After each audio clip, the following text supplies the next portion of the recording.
What's up, Candy Lickers? Pleased to meet you. Nice to know me. What you doing? You're listening to another edition of Casio's Cut. Hey kid, look at me. Let's burn down the school with gasoline. Say hell yeah, hell yeah. Say white trash, white trash. Hey kid, it's party time. We're kicking out the jams like the MC5. That's the way I wanna be. I'll be a white trash superstar. That's the way I wanna be. I'll be a white trash superstar. Hey, what's going on? It is another edition of Casio's Cut, and I got my boy staring at himself in the camera. I'm staring David Lynam. at this stupid Yeah. sign you have, dude. Look, I can't help it. We've got a production department now. Don't be jelly. Your employees have been hard at work. We're rocking and rolling. If you're watching this on YouTube, you can see it's David Lynam already. That's right. If you're listening at home, appreciate you joining us for another edition of Casio's Cut. We are rocking and rolling here with my boy David Lynam. You might know him subconsciously as the theme song for Casio's Cut podcast. He is the drummer for the band Lynam, among many other things. And that song is called White Trash Superstar. And can you quit telling people to mail you stuff in the mail? Like you are every week you're saying mail me anything. You realize people mail anthrax. Look, I got those Nintendo games. I got... Yeah, but you got... granted, a lot of people listening are probably supporters of yours, but you got to have haters out there, and they're going to mail you... I can't wait. They're going to mail you excrement, Look, dude. I got the... Yeah, you're showing me all this, but what happens when they mail you white powder? Well, they go to jail. That's not my fault. I think they're going to put a return address on the excrement they're going to send you. I scooped this up out of my backyard, Casio. I just wanted to see you open it. End of story. You're also leaving it up to them to send you stuff to make you work to make it seem interesting. They're going to start sending you stuff that's not good. Not interesting. I can make anything interesting. Yeah, right. You're on the episode today. Well, I know, but I'm saying if a grandmother, when grandmother gives you socks at Christmas, you're like, there's going to be a lot of that on this podcast. I got pocket squares last time. Okay. Were you excited about it? Yeah, I used one already. For what? I saw you washing your truck out there with it. Washing my truck. Yeah. Let's do some housekeeping here. Yeah, we got that going on. All right. Speaking of, P.O. Box 19065, Casio's Cut, Huntsville, Alabama. You deserve what you're going to get. 35804. I haven't seen you mail anything yet. Thanks, buddy. Okay. Well, you asked for it. You get it. Oh, before we go any further, can I give you a house? Casio's Cut, P.O. Box 19065, Huntsville, Alabama, 35804. What is this? This is it's actually a wedding gift, but it's so late. Now it's a wedding gift. Well, I mean, I just had my 2-year anniversary. I know it's a little late for that, so we'll call it a housewarming gift. Well, I got to show you. That means you are Moody. When he was on, Moody Malavi, comedian, he brought Paqui hot chips. But I don't consider that a gift. Do you? By the way, hearing y'all chomp on chips on a podcast, yeah, that was great. I was really enjoying it. I had people said, forget about comedians in cars getting coffee. They want comedians eating chips on a podcast. Comedians crunching on chips in a podcast. So this is from you and your wife, right? Yeah, she picked it out, but it is so y'all. It is so It's so y'all. Me and my wife, Big Booty Judy. Yeah. I guess she's going to be mad that I opened it without her. That's all right. Okay. She'll love it when that thing is sitting on the kitchen table. We'll bring this up. A wedding gift, 2 years late from David Lynam. I said it's a housewarming gift. Oh, now you've switched it to housewarming? Mm-hmm. Oh, we got breakables in here. We got... you got titties in there. Excuse me? You got titties in there. What is one titty? Oh, gosh. You know what they are yet? No. Why do you claim they're boobs? Look. The only thing wrong with this is that they're the same size, and we both know no girl has the same size boobs. Well, they lay on the lady. It's a salt and pepper shaker. No way. For those of you listening. Oh, look at that. It's a lady. It's a girl laying on her back, and you can pick her boobs off of her body, which is a bit disturbing. But And that's the salt and pepper shaker. So one boob is salt, one boob is Oh, pepper. look at that! And the Dude, when Meemaw comes David, over, take one of the boobs off. when Meemaw, Ironically, it's the first time I've told you that. But when Meemaw comes over for Thanksgiving, dude, that has got to be on the table. so we're showing it to the camera if you're watching on YouTube. But Maybe you should tweet out a picture of this. Dude. yeah, we'll definitely send a picture out. But that's the lady. That's the mastectomy picture. All right, so is she going to be with us the rest of the show? I think she is, right? We'll probably break her before your wife even gets home. That's a true story. Am I going to explain why I got broken titty on the floor? All right. Well, thank you, dude. Did you pick that out or did your wife? No, my wife did. I was about to say, there's no way you picked that. I agreed with it. I mean, you saw it and laughed. And I paid for it. So.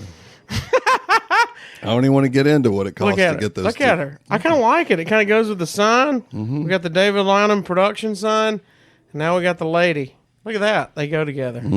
That is. That's strong. Your studio is just smacking now. Let me ask you this, though. Mm-hmm. How do I know which one's which? Oh, 2 and 3 holes. Yeah. Those are those little bump around the areolas. What is it? Which has more, salt or pepper? I can't remember. I don't know. One of them. Now I got to do research. How do you get it in there, by the way? Oh, she said. in the bottom. Like, see how it's got a little cork on the bottom. These are awesome, man. Well, thank you. Tell your wife thank you. Yes. It says Spice of Life. Spice of Life. So I think she should face that way. Mm-hmm. Oh, look at that. Can you imagine that thing sitting on a Lazy Susan right in the middle of your kitchen Oh, it's table? going. It's going on the kitchen table. Matter of fact, I'm not going to tell my wife, Big Booty Judy, about this gift. I'm just going to let her see it when she comes home from work. And see Tell what her she said. bought it. You got this. You don't remember buying this at the You thrift don't store? remember? Well, thank you, dude. You're welcome. It's a house. Of course, it's a housewarming, Right. totally not a wedding gift. It makes this house, it's not just warm, it's hot now. Well, you keep passing gas. All right, so we let's get into this. Me and you have known each other since You want late to start? 90s? You want to start when we first met? Because Late 90s? I'll have to tell that story because you sure as shit don't remember it. You were working. You were. Oh no! The first time we met had to have been your first day at Rick and Bubba. Yes. Then why did you? Okay, so the second time we meet, I go to what is it? One of those on location things you do. A remote. A remote at Zayden's Hamburgers. Which that was many years after my first day, right? I That was a showed couple up. years. I don't know why I thought bringing you ribs on your first day at Rick and Bubba would be like an icebreaker. I worked and you for would the remember it. I worked for the syndicated Rick and Bubba radio show. My first day as an intern, I liked flying at me on my first day. I was just excited to be there. You visited, brought a girl you were dating, and brought ribs. Brought some ribs for everybody to eat. Dude, I thought I was in. I show up to Zayden's Burgers, and you're out there doing a remote. And I was like, "Hey, man, I'm the guy that brought you ribs." And gave me oh, here's another stalker. Yeah, man. What do you want me to sign? That was kind of I signed your forehead and told you to move on Yeah. down the line.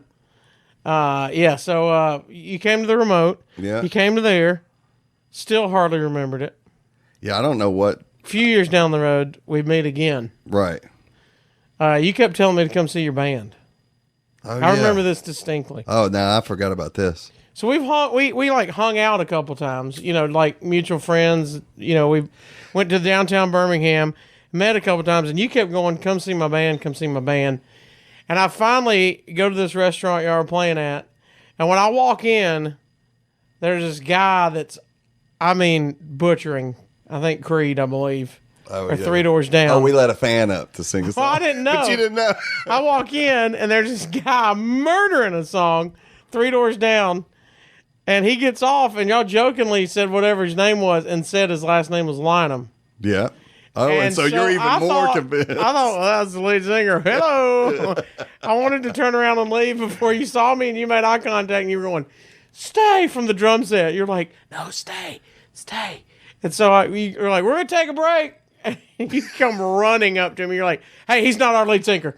You could see the look on my face. concern. I was like, Oh, what did I get? Yeah, you know, myself into? we had this guy that used to get up with us, and we would play a joke on him and just play the song 2 or 3 keys higher. Oh, really? And he wasn't an experienced singer, so he just would think in his head, my God, I'm struggling with this song tonight. I don't know what it is. I can nail this in the shower. When I'm in the shower, I don't know what it is about the warmth of the water, but man, this bar, I can't get it. But it was us the whole time changing the key of it. But yeah, okay, so that's when we started that's when we got to be friends. Yeah.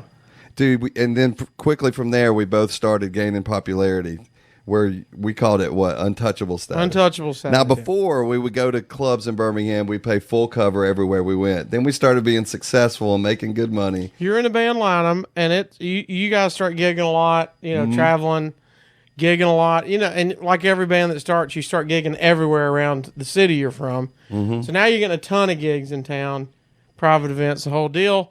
I start my radio career and being on the radio all the time. So, yeah, like you said, we're kind of...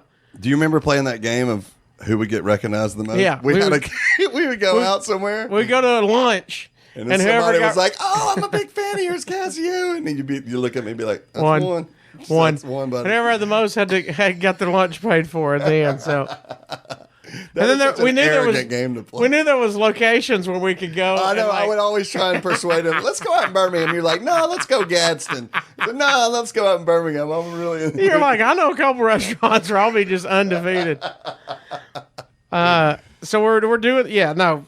And by the way, at that time we joked about untouchable status because it's the big fish in a little pond. That's right. And we just hung at our cruise places. Right. They all worked at every bar and every restaurant and everywhere you wanted to go. So we knew somebody there, not just recognized, but legit. Our friends were working there. Yeah.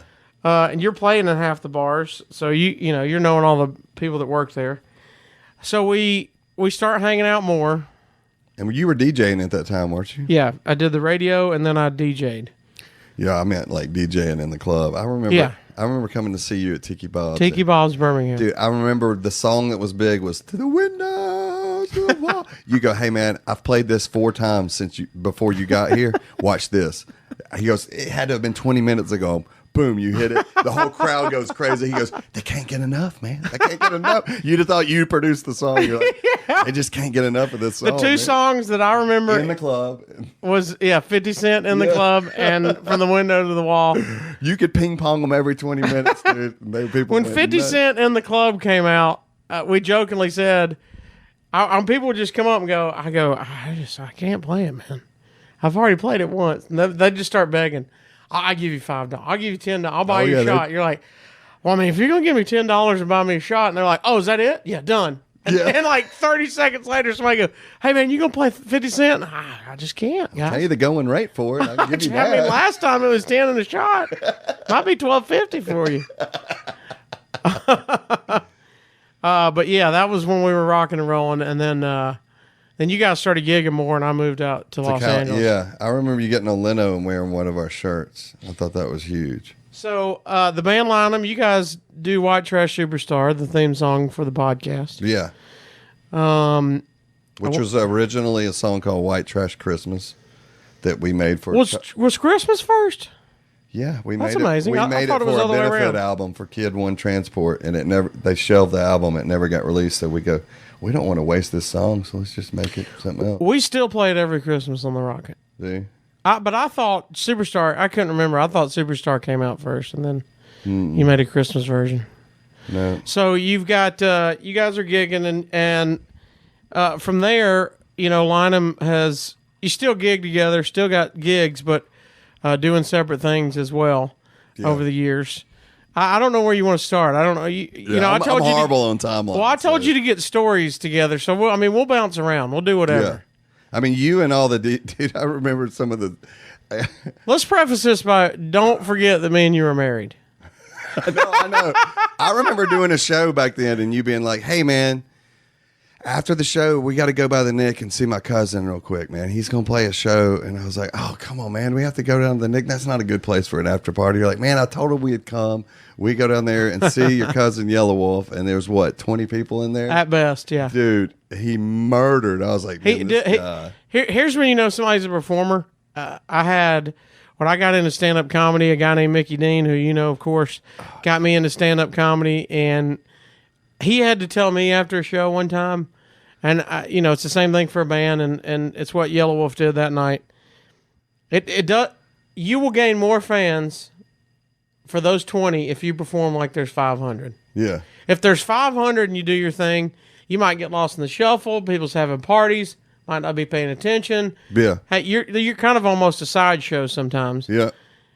For a band, your background noise. For a comedy, you're just up there doing your thing and they're hanging out. But for a show with a few people, the smaller crowd, it's very intimate. And if you rock that thing and treat them like they're 500 people, they'll be your fans for life. Yeah. Me and Mickey Dean did a gig at the Stardome in Birmingham, and it was the Friday that they just switched the Alabama-Auburn game to Friday, Black Friday after Thanksgiving. Yeah. And there was like 90 people, which for the Stardome, which holds 420 at that time, Empty. it looks like it's a ghost town. And I was like, man, this crowd, I don't even want to be here tonight. And Mickey's like, no, you got the wrong mindset, bro. Yeah, there could be a corporate guy here. Hey, and he went in there. I mean, I did my thing and did okay, but I did have a better attitude. And then he went and absolutely annihilated. And every single one of them came up afterwards, bought merch, got pictures, you know. Oh, yeah. And I thought, well, he proved his point. He smashed that out of the park. Oh, yeah. So, like you said, that night, Yellow Wolf at the Nick in Birmingham, maybe 20 people at It's the best. last time he played for 20 people in Birmingham. I guarantee you that was it. He went off, That was son. it. I knew he was good because I was actually happy to be sitting down at the Nick, and that's not one of my favorite places to go ever. But that was great, man. The Nick is your typical, whatever town you live in, dive bar that has rock bands that play till 5 in the morning. Oh yeah, it's held up by Staples. Yeah, and if you make one wrong turn out of the place, you're not going back to the Nick. yeah, Again. you're in or your trouble. mom's house. Right. You're dead. You're lucky you're close to a hospital.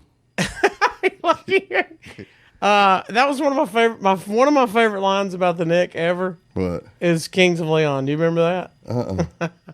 We went to see Kings of Leon in Birmingham. Remember they saw Oh, wait, is that where he said? He said- everybody cheered. He said, last time I was in Birmingham, and a sold out arena. The BJCC is sold out. "Yeah, You know, what, 15,000 ball, give or take. I don't know Yeah. how much it holds. But the lead singer of Kings of Leon says, last time I was in Birmingham, we played the Nick, and everybody starts cheering. He goes, nope.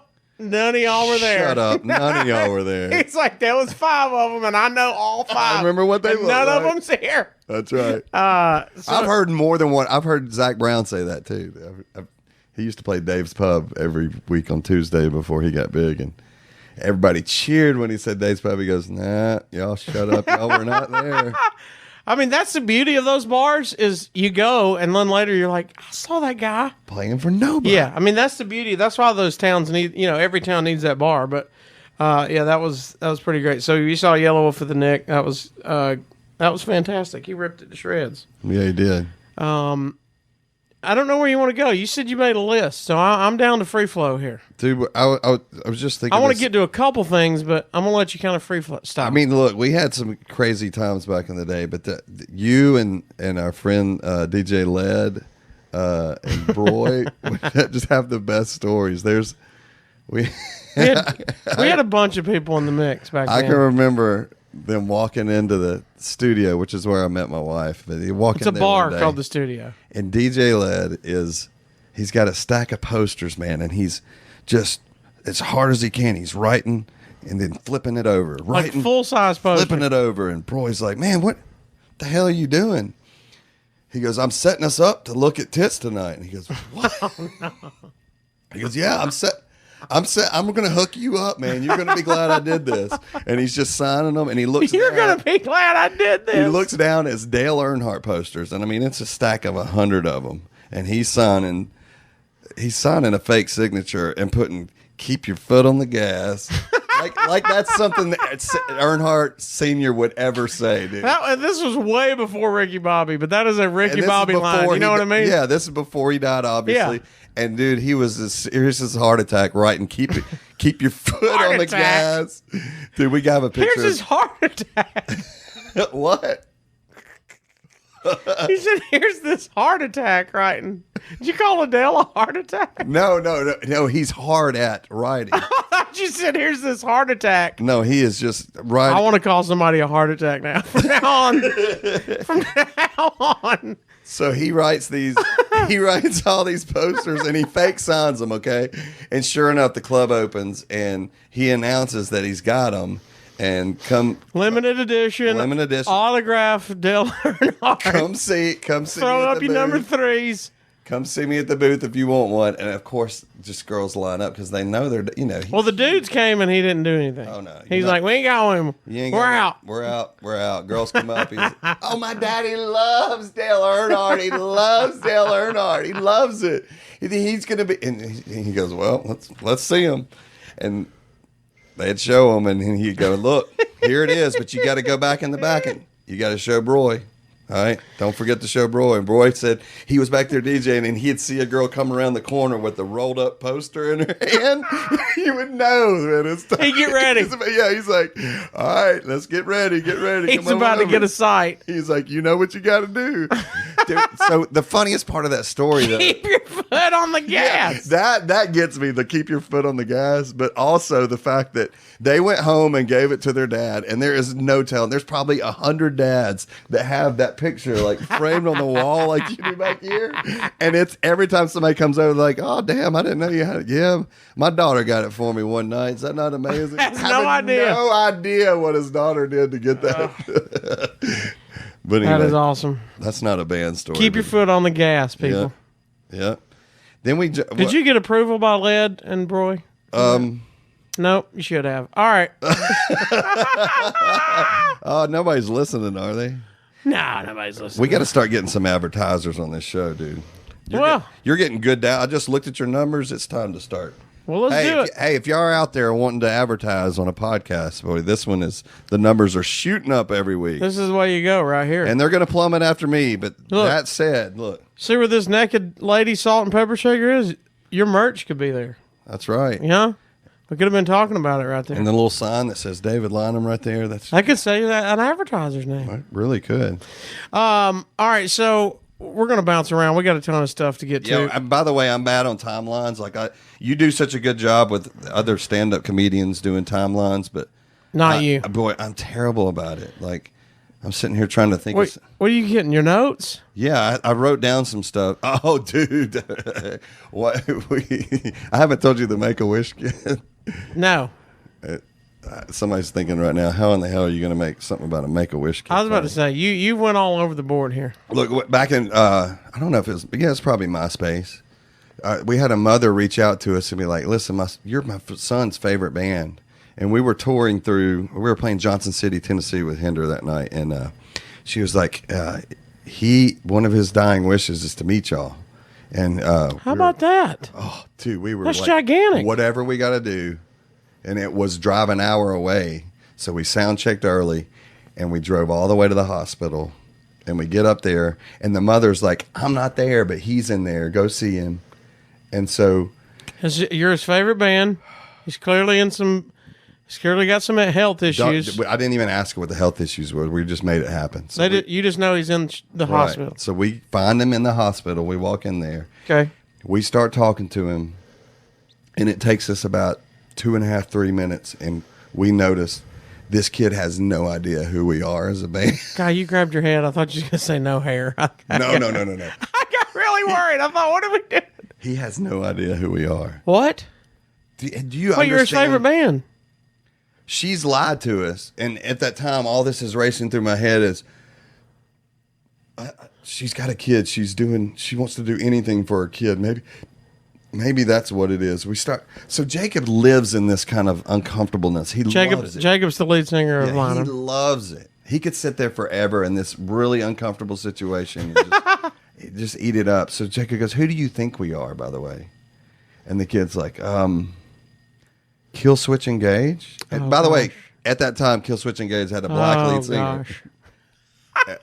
And Jacob goes, no, that's not who we are. I thought you were going to run with it. Unless the kid guessed for 10 minutes. I would have ran with it. I was like, hey, just tell him who we are. Dude, Guess what? stop it. I would have started acoustic doing Kill Switch Engaged. looking back in hindsight, he's probably passed away now. But that's what Thanks. we should have done. Appreciate that. Yeah. Well, just trying to keep the fun going on the Casio's cut. Now we need you to say kicked out. Kicked out. So By the way, he was in there for diabetes. I don't know what he's in there for, and I don't know if he may have. I don't know, but you want to talk about uncomfortableness when that kid goes, I'm sorry, I don't know who y'all are. So did you eventually tell him? Yeah. You tell him you're Lynam, and he's like, never heard of us. So what was the end game, though? The end game was, hey, we spent 30, 35, 40 minutes with him, and we just were like, hey, we got to go play a show, man. No, but I mean, what's the end game for Mom?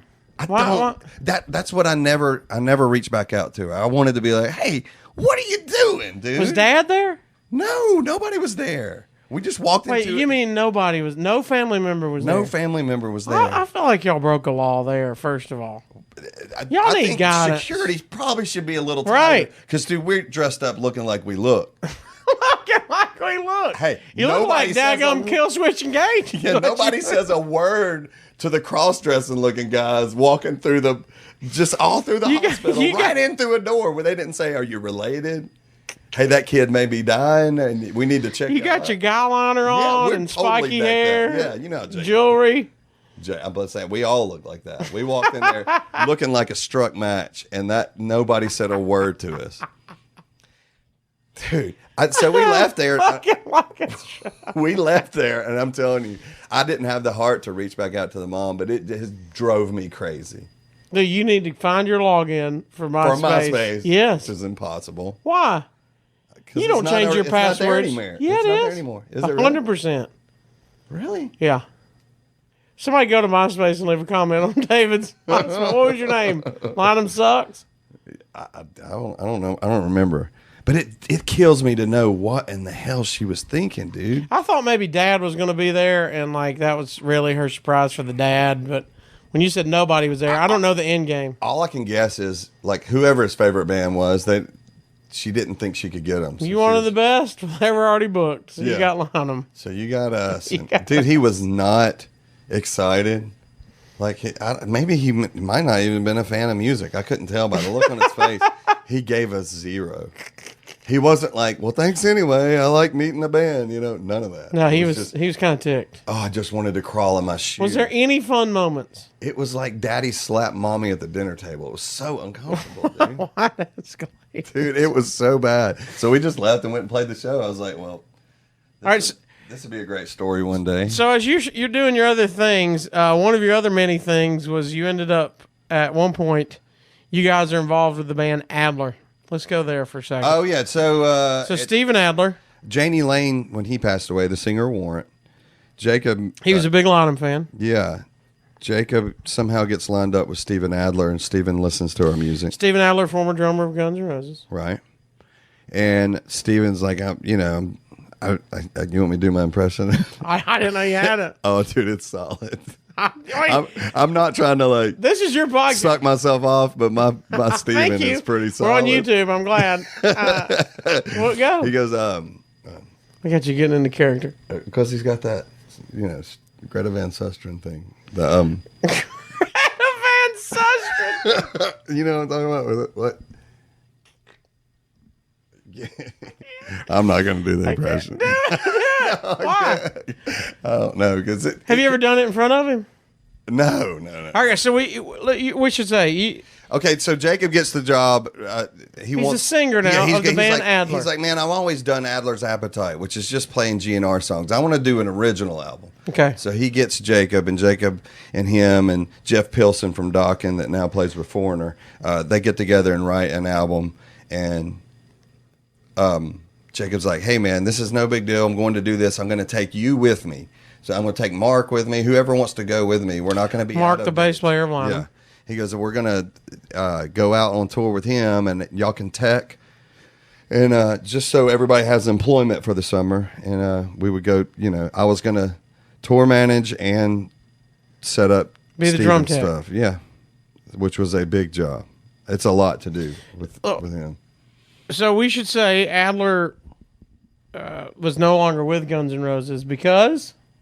Oh, he was kicked out of GNR for, I guess they said drug abuse. Yeah. Okay.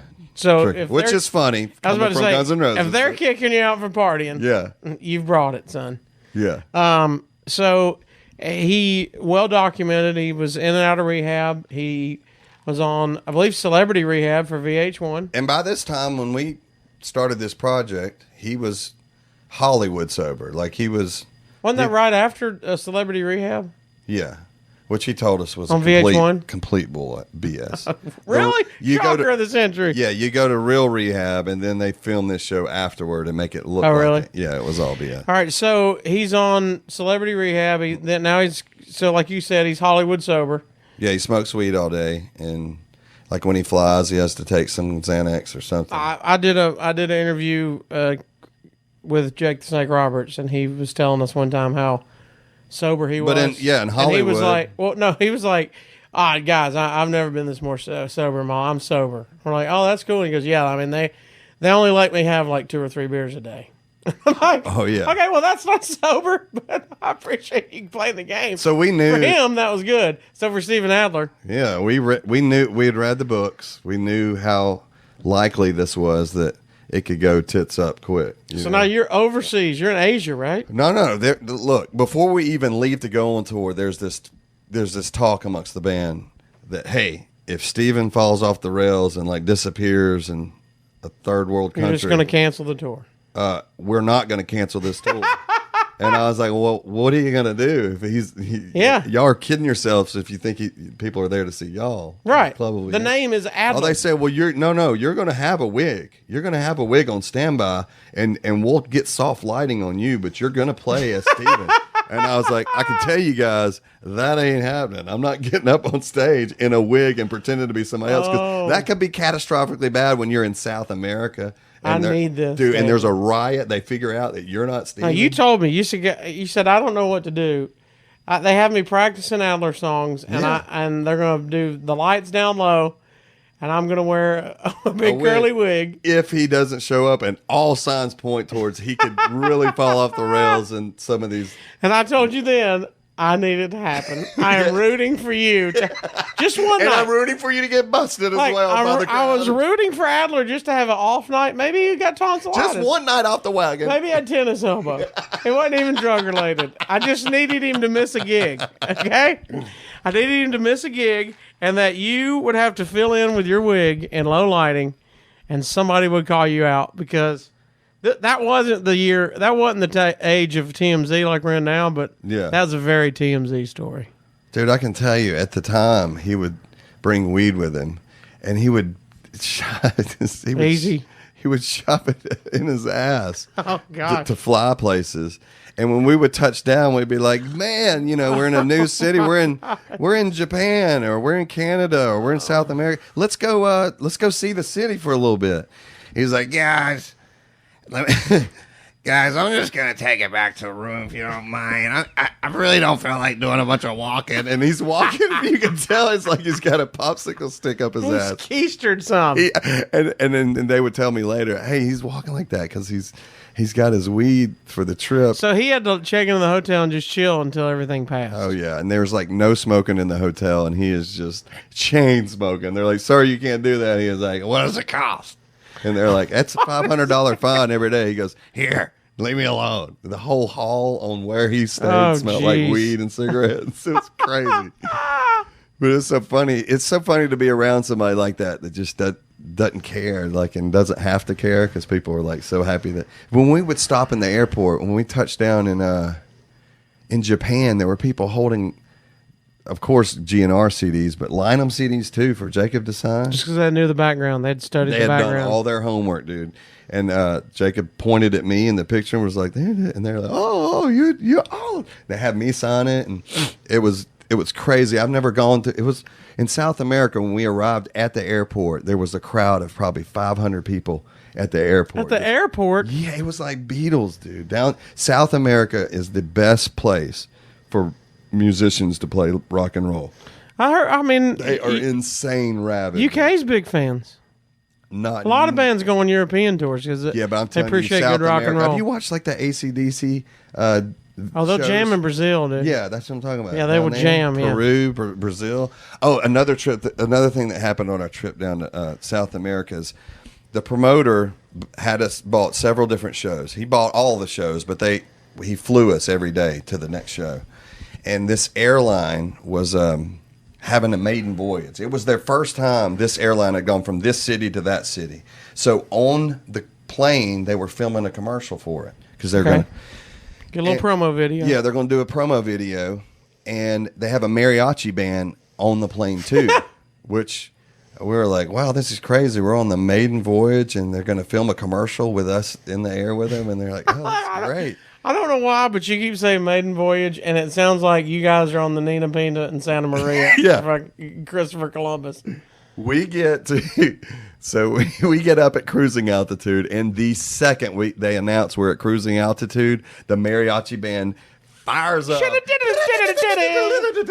And the cameras are going crazy, and Steven doesn't know about this commercial.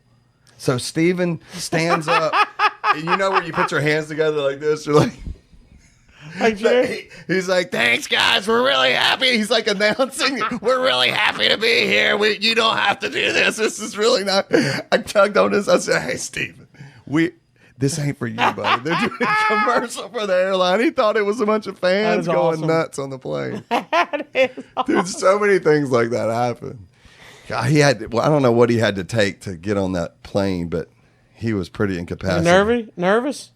Yeah, he gets nervous. Fine. He gets super nervous? Yeah, but he overdid it in the Miami airport on our layover. We went from Miami down to South America, and dude, I'm sitting up front and I'm counting all of our crew because it's my job to make sure everybody's in the vehicles we're going. And I've counted, and I was like, man, they're about to close the doors, and I was like, Jacob, Steven has not gotten on this plane, and Jacob stops everything and runs out there in the airport, finds him. And he goes to get him on the plane. He's just wandering around? Yeah, I don't know if he maybe gone to a bar or something. I don't know. But he's in bad shape. And the pilot's like, you're not getting on my plane in this condition.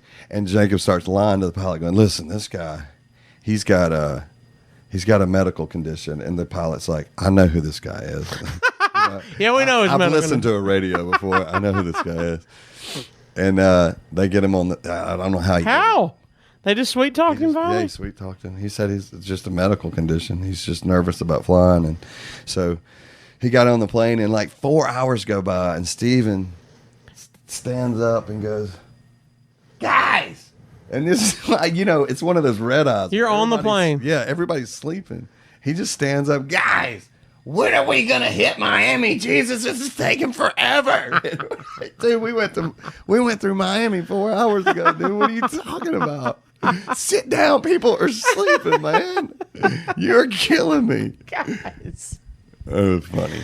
So we did that, and we did that up until you should say he made it the whole tour. Yeah, he did the he whole rocked tour. And rolled. We did Canada, we did Japan, Tokyo. We did a couple shows with Duff McKagan. Mm-hmm. Those were huge shows because two of the guys from GNR are playing it together. So we did 2 shows in Japan, and man, I got to see parts of the world. I never would have gotten to see had it not been with that. But when we finally stopped doing the touring is when he backed out of a bunch of UK dates, and we had blocked off.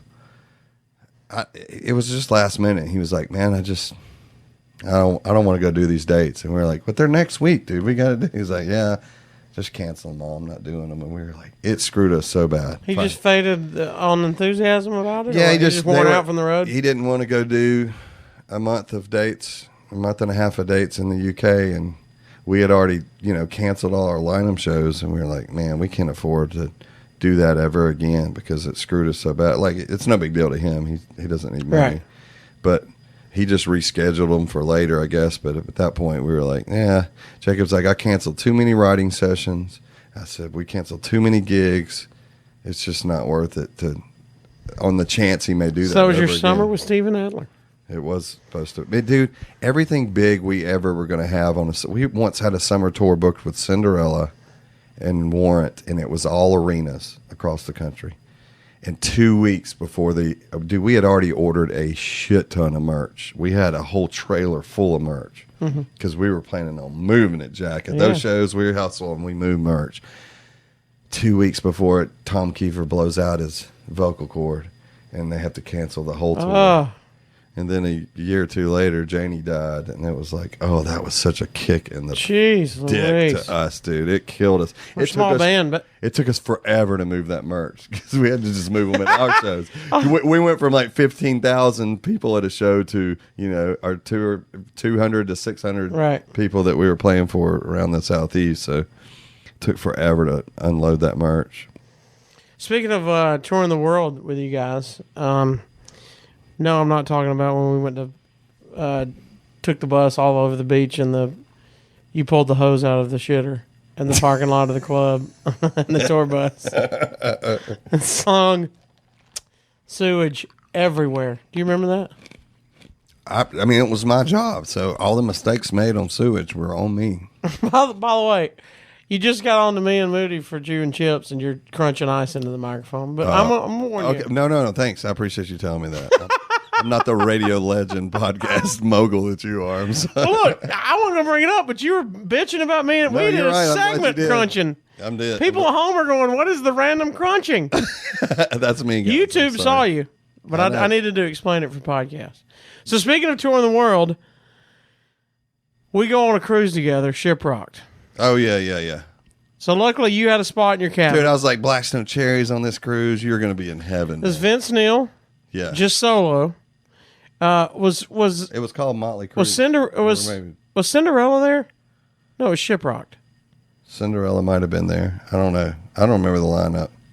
I believe Cinderella We played might it have been 6 there. years, so I can't remember the particular. I know because Blackstone Cherries is your favorite. Blackstone band. Cherry was there. That was just when we were jamming. when they took the stage in that small room, you lost your fucking mind. I thought I saw tears coming down your face. You were like the Beatles just landed in America. Dude. Me and you looked like kids at a birthday party, and the pinata had just been busted. We were going wild, punching the air, kicking, head banging. We jammed it down in that bar.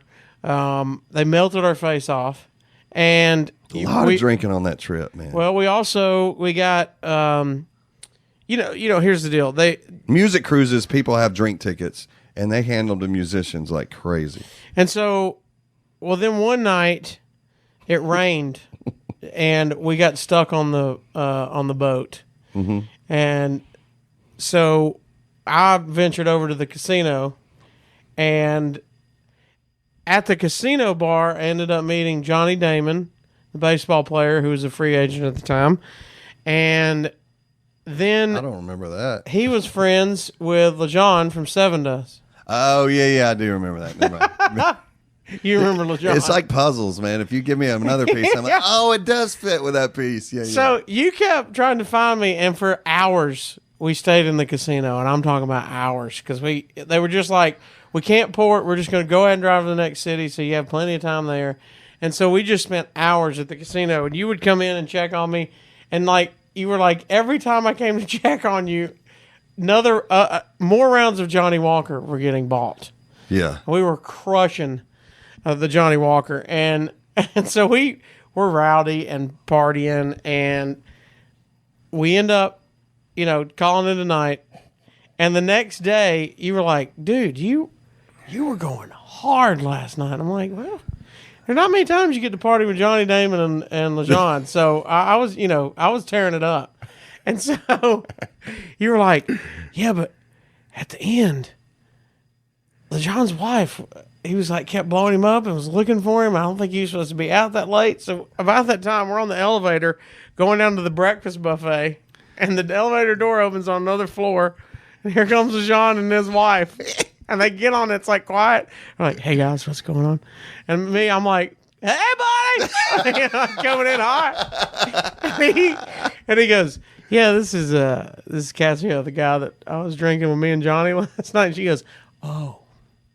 Not going to be your friend. Okay, yeah." It's like we're on one. Oh, we're not on the same team. Oh, yeah. We're not going to the breakfast buffet all of a sudden. We're going to get hemmed up with y'all. See you later, buddy. Call me if you want to drink some more. Now, I won't be drinking for the rest of the No, trip. I'm not allowed to hang out with you anymore. I don't know whose band. We're going to get to the main story of the cruise, but It's so solid, dude. somebody's band guy got thrown in cruise ship jail. Oh, yeah, boat jail.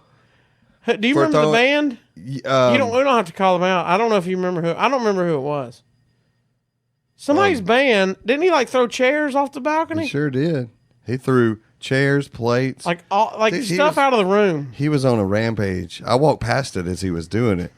And I was like, there is a thing called boat jail. I knew about it.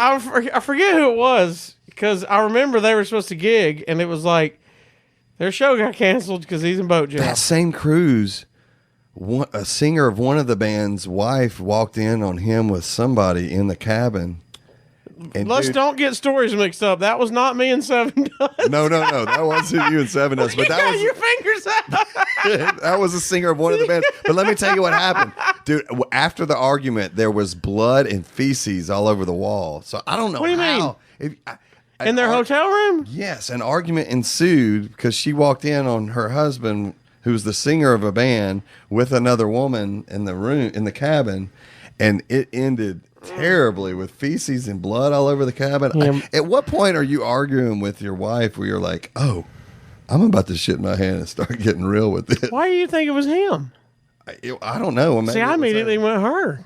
You think she would shit in her hand and throw it? That is such animalistic behavior. Why do you think that belongs in a woman Oh, and not wait. a man? Let's just. It's a woman, not a man. Dude, the middle picture now is even more disturbing. She's like, oh, I've had it. Yeah. That's it. I'm menstruating and I'm going to cry. She's not menstruating up You there. don't think? You just saw him hooking up. She got caught hooking up. You Yeah. didn't see him hooking up. They got caught No. hooking up. She walked in. Oh, she walked in. Dude, who Oh. knows? It was an ugly sight. Let's call. Oh, so This was a crazy. Oh, that's just one. let's of the call stories. this. Let's see this though. Let's discuss for. Can you imagine those three in boat jail? Let's just. Discuss. What are you down here for? Well, I was throwing. Threw a damn coffee table off How the about you? patio. How about you? I Well, threw shit at my wife. shit, my wife. You want to? Where'd you throw that coffee Good table? to meet you. Stick out the hand, going, no, buddy. I think it's going to be a fist bump from this one. Maybe elbows. Where'd you throw that patio furniture? I threw it starboard. Gulf of Mexico. Oh, I threw it forehead. That's what I threw. I hit a whale Hey, right in the square. On let's the talk about this. If you're gonna throw feces, I mean, you better hope it's a solid. That's how you get a good No, grip. it was all over the walls and ceiling. They said that'd get you put in boat jail. By the way. All right. Well, all right. Next time you're in the shower, try to catch water and throw it everywhere. It's not gonna. You can't get much. I mean, That's what I'm saying. You don't want it one of You those remember- runnies. you You don't re- want a runny poop if you're gonna throw it, right? yeah, but that's probably what's going on that. 'Cause if ship. it's hard- Everybody's drinking, and the food. If y'all been on cruises before, the food will. Well, yeah. You're going to shore and drinking the water. You know the whole deal. You've been in Mexico, so you're already, that water's not. So you're going liquid, yeah. See, I thought a poop you can get a better toss. Dude, The solid. You know what I mean? If we keep telling stories from Shiprock, this is gonna be bad. But just cut to the last Okay, night. so we Now this is 4 We or 5 found- days of this stuff. found bathrobes in our room. Which you're gonna post a picture of. Okay, All right.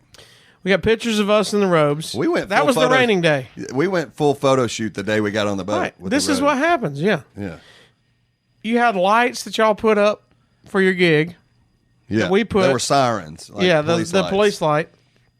We put those up. We had sunglasses. We're making drinks, and so then that became our gimmick. Is when we were stuck on the bus that we'd have our robes on a lot, Yeah.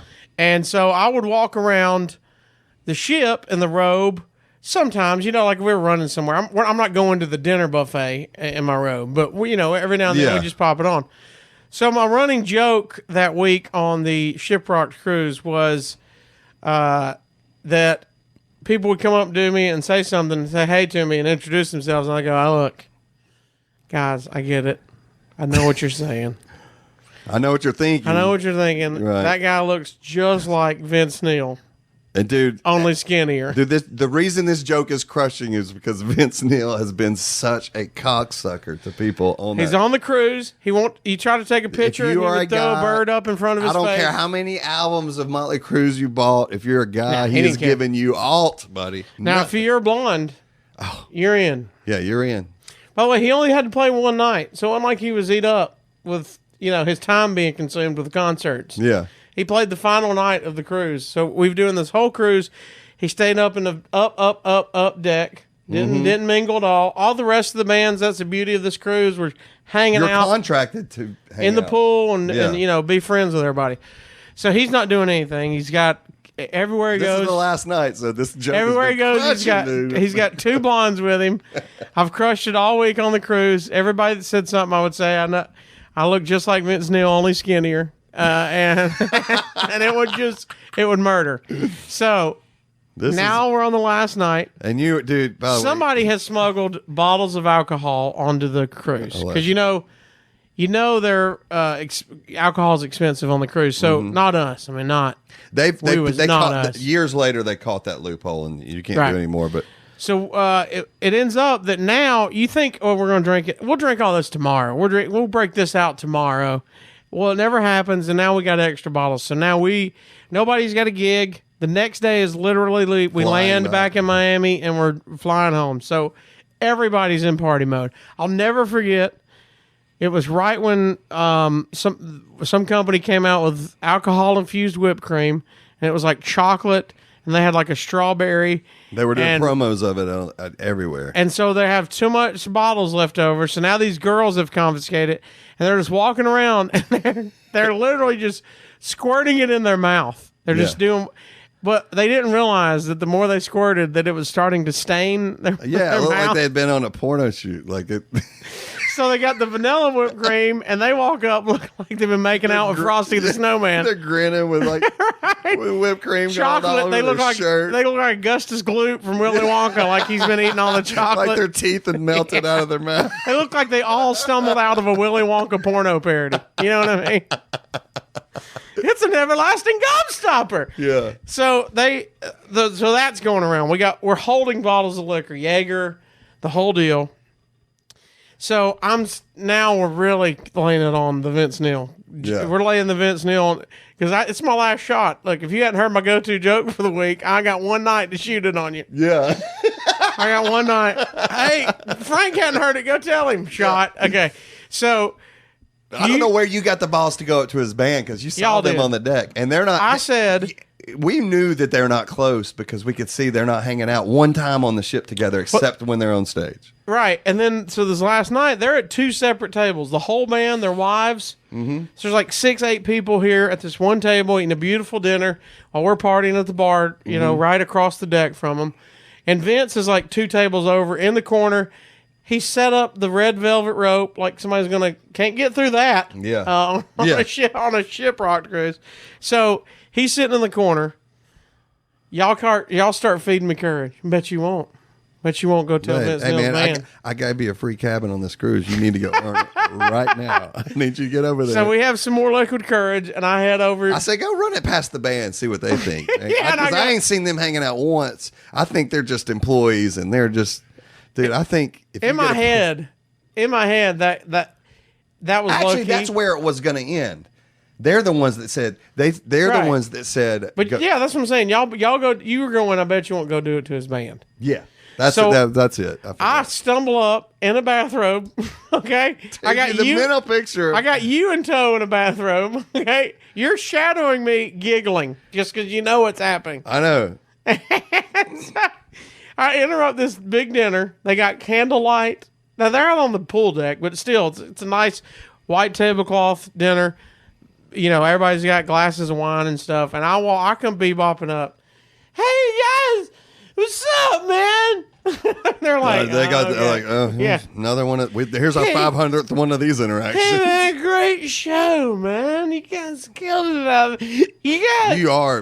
You do sound like you have peanut butter in your mouth at this point. It sounds like you're trying to get something out. Hey guys, you guys, I know what you guys are saying, and they're like, oh God, here we go. I go, look at me. I know what you're saying. That guy looks just like Vince Neil, and it was an awkward silence. I go, only skinnier, and then, boom, collapse. They just die with laughter. They die. They are falling backwards. Because the awkward silence, they thought I was going to say I look like Vince Neil, which I didn't. Right. But when I said only skinnier, it crumbled the table. Dude. And I'm like, look, now I'm looking around, like looking at you, like, yeah, I killed him. And you're like, so they go, one of the guys in the band goes, hey, you see this bottle of wine? And it's a giant Magnum bottle of wine. Yeah. They go, you see that bottle of wine? We'll let you have that wine. And you'll go straight over As to if that's Vince's what you table. needed at all. Like I needed more liquid courage. He goes, I'll give you this bottle of wine if you'll walk straight over and tell that to Vince. I'm like, what? Will you tell me where Vince is? I'll do right in his face. It was man. the fact that the band wanted you to do it. You didn't give a shit about the wine. Hey, but my favorite is I remember in my head, they're like, he's 2 tables down. I didn't even know he's over there. Look, he's right over there. And I'm like, what are you talking about? And I turn around, I'm like, oh, shit. You don't know me. I'll go do that right now. You want me to? I'm just going to walk up to him right now. Oh, he don't scare me, man. And they're like, do it. Grab the bottle of wine. So now I got this giant bottle of wine. I got some kind of drink in the other hand. Oh, I remember the look on Vince's face when you tapped him. Dude, it was like... Hey, he's sitting there with his back turned with 2 blondes, giggling in his ear. He's having the time of his life. I go, hey, man, Vince, just give me a second, man. Just hear me out. Hear me out. And he's got that bottle of wine hanging I got to out. stagger over the red velvet rope. Dude, and by the way, your robe is not tied worth a shit, dude. You're exposing all kinds of... I expected Vince to go, did you send in some gum? What's going on? You got a wad of gum sticking out of your robe there. So he goes, I get in front of him and I go, hey, let me tell you what, man. People all week. Not once, several times. Just every day I get it, man. I know your pain of celebrity because I'm getting it too. You're burping. And he has no idea what I'm about to say. And he goes, look, man. I said, I know even you probably are thinking, you're like, damn, that guy looks just like Vince Neil. And the girls, his girls that are with him, start looking, and there's an awkward pause, and I go, only skinnier. Dude, And I fully expect Vince to punch him right in his fucking belly. when I dude. said only skinnier, the girls that were with him started laughing. He never picks up on it, dude. No. He went, looks right at him and is "Thanks, like, man." really? Sticks his hands out, shakes his fucking hand, which I would have looked at you and been like, no telling where that dude's hand's been. There's not enough Purell on this boat. to He get- stuck his hand out and went, get fucking walking down the 102. Get on. Kick on. Kingston. Wow. Come on, Kingston. Wow. So that was our Vince Neil. I walked away a champion from that. Dude, oh, everybody was on the deck laughing. Because I had the whole time he's doing it, I was like, y'all look at this. Now, y'all don't know what he's saying, but I'm telling you what he's saying. He's telling Vince right now that people over in the boat keep mistaking him for him. I think another. Dressed like you were was what made it so funny. One It's of like you had this who gives a fuck outfit on, you know? One of my favorite things about that I'll never forget about the cruise, because you've been on multiple of these. This is my first cruise ever. It's still the only cruise I've ever been on. Say that's your only cruise, I think. My favorite is the first night we party. We do, you guys are gigging. We watch everybody jam.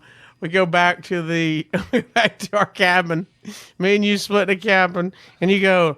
It's like 3 a.m, and you go, "Hey man, I'm hungry. I'm gonna get a chicken salad sandwich." I'm like, "Oh, I gotta go fuck yourself." And you're like, "No. I'm gonna get a chicken salad sandwich." I'm like, dude, there's nothing open, man. I didn't look. I checked all the places I know where they serve food on this boat before we got here. You're like, dude, it's a cruise. They will deliver it 24/7. And I'm like, it's bullshit, man. And That's the magic thing about a cruise. You go, hang on. You get on the phone, you go, hey, I need some chicken salad sandwiches and some chips. Now I'm like looking I'm waiting on you to get shot down. Get And you shot. go, yeah. No, as a matter of fact, make it 2. And I'm like, and you go, yeah, I'm going to eat both of these. You're on the phone. I go, dude, make it 4, man. Get all the chicken salad sandwiches. And literally every night, no matter the time, we got chicken salad sandwiches delivered to the room. Dude, that's one of the great things about a cruise, dude. Anytime. Yeah, because we needed a lot of stuff to soak up that liquor. that saved a lot of nights. Do you want to get anything before we get out of here? We're gonna have a part 2. We got too much stuff to get into. dude, but there's is so there, much I we didn't need need. we need one to go out. Or that was pretty solid, dude. Vince Neil was a pretty solid out. Yeah. There's that time we played a Klan rally. Wait, what do you know? Just stop.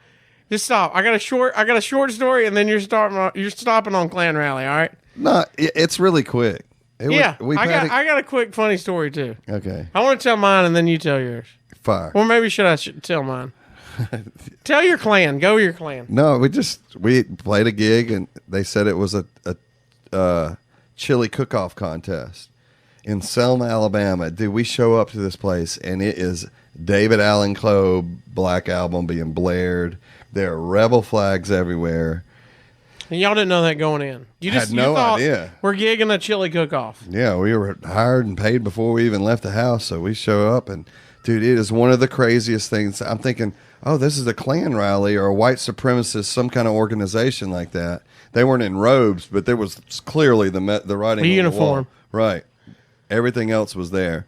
And they're having a chili cook-off, and we start noticing that behind the trailers of each individual barbecue or chili stand or whatever it was, that the judges are being blown by the people cooking the chili, trying to win the contest. And I was like, oh, this was so crazy at a Klan rally. Now it's judges being persuaded by blowjobs. Was it a swinger?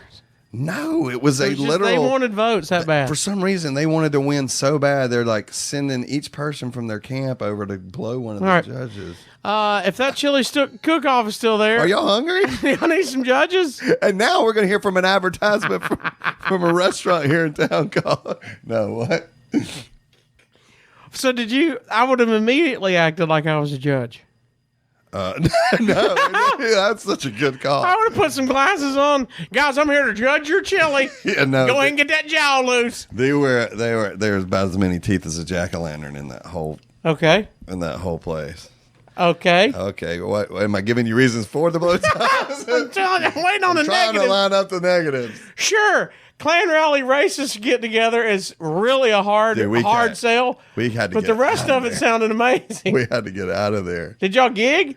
Yeah, we played. And we played later on that night. We played later on that night in a town called Mountain Brook, and I don't know if everybody's local that listens to this. Mountain Brook is a really nice side of town. Yeah. We went from playing on a flatbed trailer to Klan rally, double dipped, played that night in Mountain Brook at a bar. We're like, good God, can you see two totally different classes of people in one day? What a polar opposite one. All right. I got one quick and we'll get out of here. Oh, what is this about? This is fun. One of my favorite moments of ever hanging out with you that I still tell people. You don't have any idea where this is about to go. Is if you know David Lynam, Lynam has the compound, the farm. I don't know what y'all call it. Lynam Farm? Yeah. I guess. Whatever you want to call it. Damn. Do you have a name for it? I don't know. Double L Ranch. It breaks me. I have to work till Wednesday to feed all of them. So you got 7 dogs, right? 7 chickens, Cats? 7 dogs, 3 pigs. Just a lot. It's like Noah's Ark. Okay.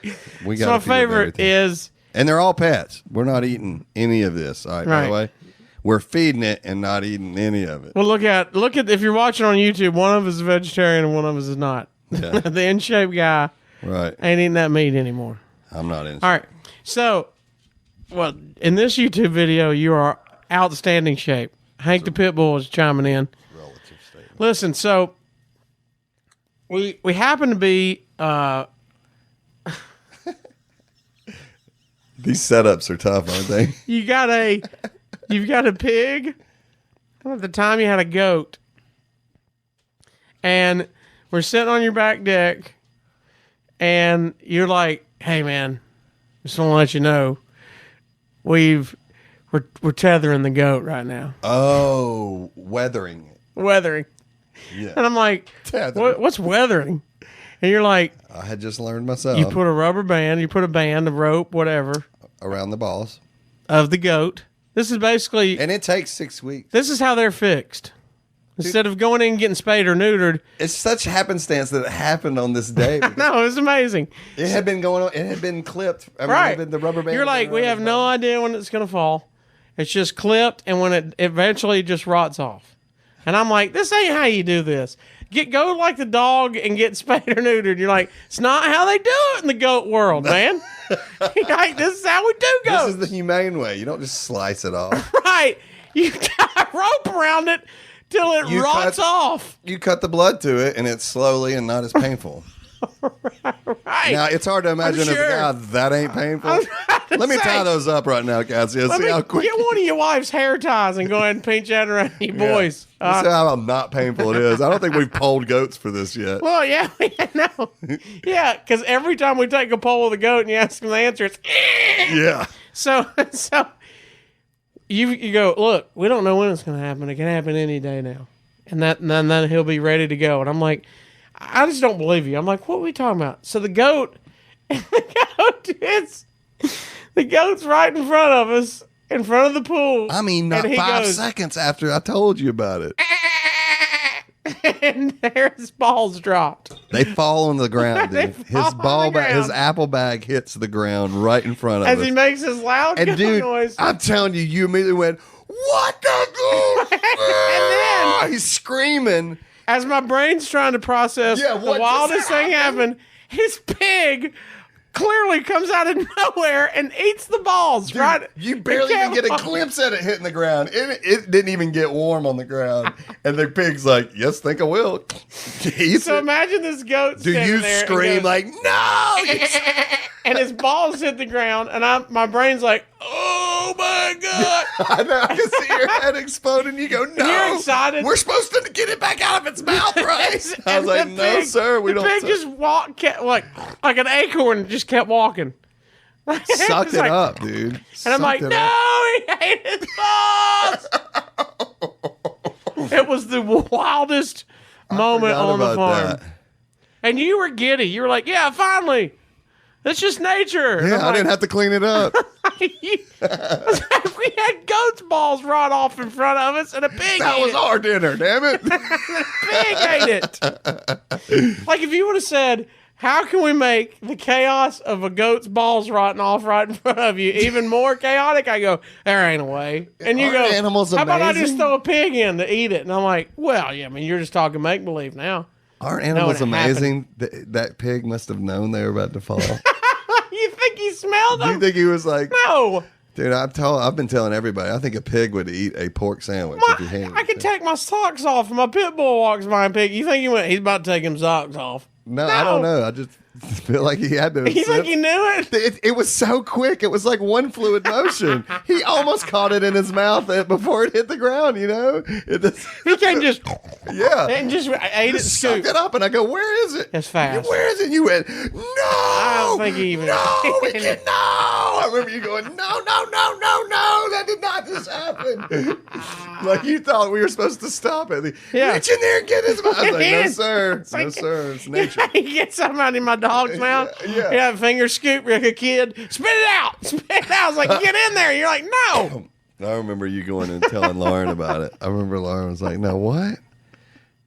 Y'all, No. y'all fed it to him. Y'all We such did jerks." I not. was like, "We did not feed it to him." To this day, He's it like, blows "That my is mind. so awful. I cannot believe y'all did that." I go, "Listen to me when we tell you that the thing just scooped it up." Look, we've done some shitty things in our lives. This go ain't get- one of them. I'll go get a game camera and go get another goat and do it and show you how quick this camera. pigs have an intuition for ball bags like I've never seen in my life. Oh my gosh. All right. So- Hey, before we go, I want to correct What?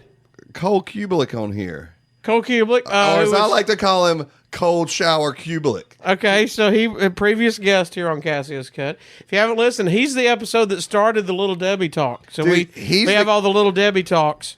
He's the guy that's transformed the most of anybody I've ever met, I think. Hey, Because, dude, he's was got his life together. Frank the Tank back in what year? Do you know about what year that would be? Man, that was 504. I was about to say 04, 506. It's definitely right in there. I remember Casio being like, "We're going to the game, man. We're going afterwards. We're going." Me and my buddy Cole. You guys were gigging in Auburn. I don't know where Cole I is met a Cole former. before. Cole is a. I may not have. You may have introduced him to me that night. I don't remember. It was either that night or pretty recent. Like you guys didn't hang out much for sure. And so I came down. He did a pregame radio show, and I did a show, and I said, "Look, yeah, man, that's right. we're gonna be done afterwards." And you're like, "When y'all get through the game, we're gonna be at the Warrior Eagle Supper Club down in Auburn." We don't start till midnight there. Yeah, so. go back and listen to Cole's story. He talks about how he played college football at Auburn and he got kicked out of the bar and got a perma-ban. He got banned He got for kicked life. out of the bar so many times they were like, "Hey, Right. enough pissing on the Gallagher machine." Right. And that was the final straw. You're right, and that's where his story ended. But the night we played there, So, like, the funny part in the Cole interview was that I could not. I kept telling Cole, "There's no way they're going to remember you." This is years ago, many years ago. and you're like, even if they do, my buddy David, he'll get you in. I said, "My buddy David's playing. We're on the list, Yeah, and it's gonna be fine." And it's so funny. the story is, as soon as we got in line, literally, I mean, there's like 100 people in line. Yeah, y'all are way back there. The security guard peeks his head out of the line and goes, "Kublik, you're banned for life." And I'm like, what in the world? 100 people all Yeah. turn at one time, and Well, they'll be like, you know, "Who is this mother?" Cole's towering over everybody. He's an ox, dude. By the way, he is still in linebacker physique, dude. Like nose guard, just absolute freight train of a human being. And dude, when he is drinking, I'm telling you, he was like so abrasive. Like even he would be affectionate at times and just be dragging you by your head Right. and your feet dragging. Like He was your like dad. of mice and men, and Lenny, I love him and pet him and Yeah, squeeze him. yeah, he's just dragging I you. can't breathe. He So- would be like, "What's up, Lynam?" And you don't even know me. And he's like, got me at a headlock. and You're a like, I just sleeper worked hold." on this mohawk. Yeah. My guy liner's smearing. So they walk out of line, and like Kat says, "Man," goes knocks on the bus door and goes, "Man, I hate to do this, but I didn't know. I didn't realize the severity of the Yeah. situation." But my boy Cole, I was like, "Give me the backstory real quick." Well, he's been kicked out of here a few times, and I was like, "Oh, obviously for what? For fighting?" He was like, "No, I don't think it's ever been for fighting, but Yeah. it's been for some rambunctious." But anyway, neither here nor there. Can you talk to security? Maybe get him in. And I go, "Sure. If you say he's gonna be cool, I'm sure Yeah. it'll be cool." I go up there and tell Which I him. thought that was innocent. I thought you going, look, man, he's Yeah. with us tonight. He ain't going to do anything. Yeah, he's He's not in college anymore. Because Yeah, he actually he's been broadcasting. Yeah. He's working for a network. All still. this happened when he was in college. This is way after college. You're right. So we thought it's over with. Right. And so you vouched for him and got him in. And they told me right then and there. They go, "Hey, David, do you think we built this empire of a club by putting lifetime bans on people?" I go, "No, I know you didn't." He goes, "Do you realize the kind of shit you have to do to get a lifetime ban from this club?" And I go, I said, "He's cool, right?" That's what I looked at Cassie and go, "He's I cool, said, well, right?" I've never had an issue with him. No, he'll be fine. And he was like, God, he held it together so well right there. But I swear, the first set, he came up on stage and was like, real, doing that, "What's up, buddy? What, you want to start some shit with me?" And just playing around. Like, he was just, it hurts so bad. You want to be a tough guy, be like, "Oh, man, knock it off." And like punch him in the arm. But if you did something like that, he would level you back and be like, "Yeah, man, I like that kind of games. I like those kind of like buddy pal games where we punch each other in the arm. I always Buddy knock somebody." House games. Dude, second right. second set starts. This is 2:30 in the morning. He's been going since the game ended. We've both been going. Yeah, but you're I will not tell that you this. dude. You're not that kind of I will dude. tell you this. I can't remember if we told it in the Kublik podcast or not. I believe that was episode 3. Distinctly remember this, is that it was dollar PBR night, and It's like we baited him into our this. bill was triple digits on dollar beers. He had to have been buying for other people too, I guess. Well, I'm sure, but I know me and him, we did our fair share of Right. $1 PBRs. I mean, they were going down fast. Dude, I look off We were stage. sweating for 5 hours at your show, and so we put him away. He got mad because the ladies disappeared. Oh yeah, late in the night, it was a sword fight. It was late in the night. So I look and he's in a full Nelson by a bigger security guard, which I didn't think the Supper Club had at the time. But can you imagine being that guy that's like, "Hey, that guy's got to go get him"? I'd be like, "Me get him? Why don't you get Roy to get him?" I didn't see this because I was closing our tab out. And I just know I went, "Time to go." Yeah, it was right at our second break. It was the song before. He's kicked out. And I was like, what did he do? I was like, I didn't want to say, why did you do it? Obviously, they were justified. They wouldn't have done it. They said, We should he's tell- pissing in a trash can right in front of the stage. There were girls there. I go, okay. Line's too long. Yeah. Maybe that's what This is all allegedly, reportedly. right. This is the. I know this is the Then reason. y'all get outside and something happens I don't even know about. That's the story I told. I ended up taking him to Crystal, and we ordered the steamer pack. And she's like, man, y'all need anything? So at the time, the pack was 24 crystals, 4 fries, and 4 drinks, and it's just me and Holy him. shit. Okay, and so we're like, I can't wait to split this. And we get back to the room that we're at, and we're at the window, and she goes, y'all need any like salt, pepper, ketchup, whatever? And he goes, yeah, he's in the passenger seat, of course. We're gonna need some ketchup. And I'm like, yeah, we need some ketchup. All right. So she gets like 4 packs, and then he goes, ma'am, I said we're gonna need some ketchup.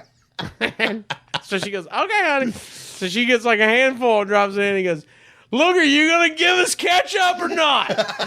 He's just like, so she like keeps putting handfuls, and they're making that eye contact, like when to stop. Like they're doing cheese at Olive Garden. Yeah. Tell me when, and he won't say. And he finally goes, all right. So, dude, he used almost every pack. I did not know his game at that point was an entire pack of ketchup for 1 bite of Crystal. That's me. I did that too. I'll do it now. So if I still ate meat. his Crystal's 2 bites.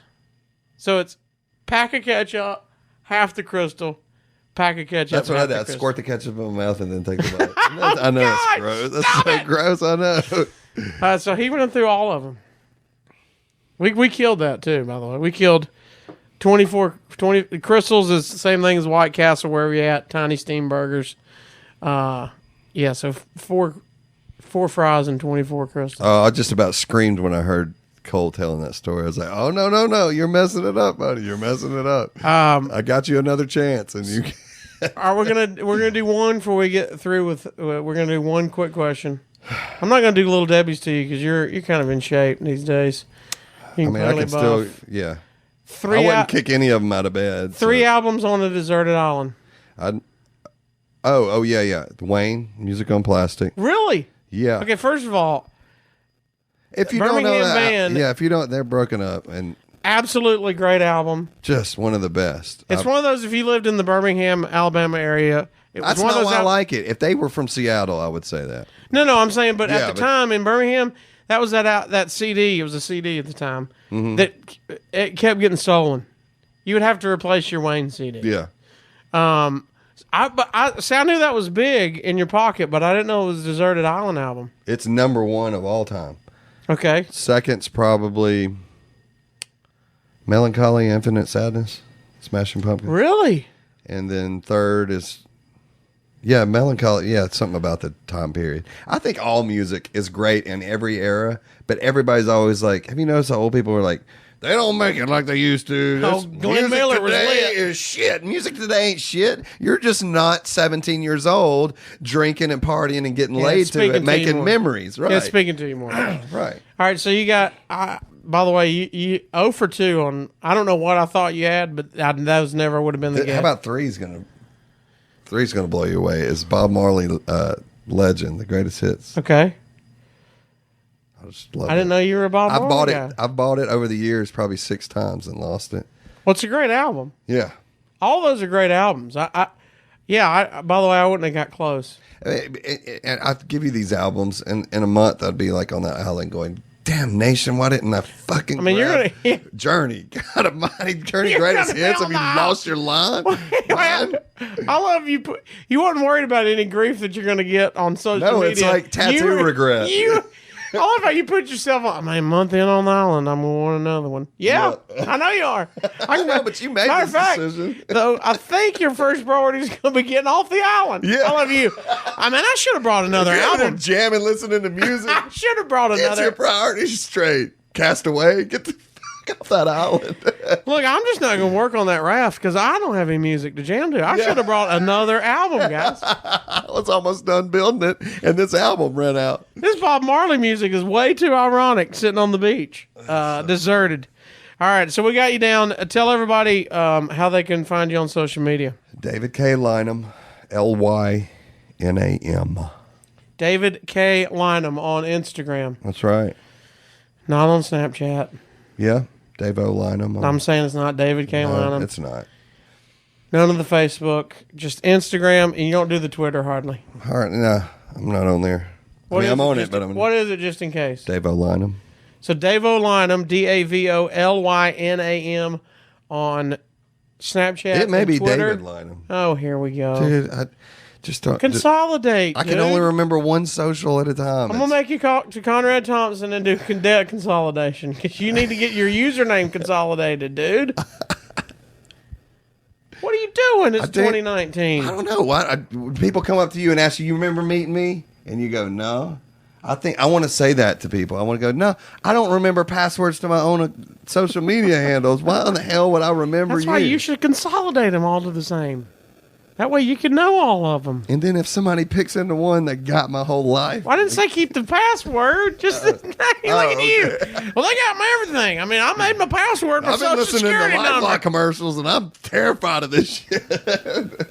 Well, my Snapchat, ironically, it's my social security number. I'll just tell you all that. Yeah. Your social media is probably a lot more. That's you not probably have advanced. a lot of followers than me. I just, Because you're on the radio and this podcast. your social media, all you do is your own social media. Yeah, I'm saying though, but You stay on You the- can give yours out. I've never. It's awkward for me to give out my social media right now. I'm going to give you 13. How many followers do you think you got on Instagram? 2,480 or something. It's because nobody knows damn David K. Lynam. Is that a stupid name? I mean, I realize my last name. You got 2,400. Mm-hmm. We gotta get your numbers up. Oh, I know. Huh? I know. I'm taking a beating on. Is Dave O. Lynam not taken? I don't know. I'll look. Can you change it? Possibly by the time this is airing, he's got a new Instagram, which is even worse thing to do is change your name. So search Dave O. Lynam and David K. Lynam. I'm a mystery, dude. I'll be in a bunker if you need me. All right, there you go. Social media. Follow us on social media at Casio's Cut on Twitter, Instagram, Facebook. All the same at Casio's Cut. You can find me, the Casio Kid, on Twitter and Instagram as well. It is that easy. I'm not going to give out my P.O. box again because David gets I'm uncomfortable. telling you, you're going to get some anthrax. If you keep doing that. It feels uncomfortable about it. Thank you guys for listening to another edition of Casio's Cut. We better stop before we get embarrassed. We're out. That's the way I wanna be. I'll be a white trash superstar. That's the way I wanna be. I'll be a white trash superstar.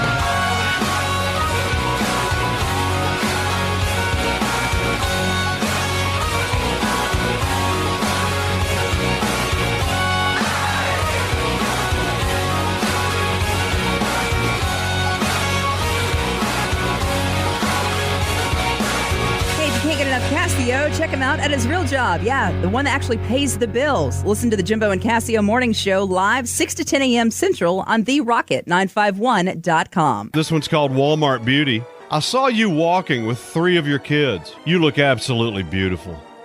You're around 300 pounds, maybe more. Excuse me? Had on jogging pants with a camouflage pink shirt on. Is this me?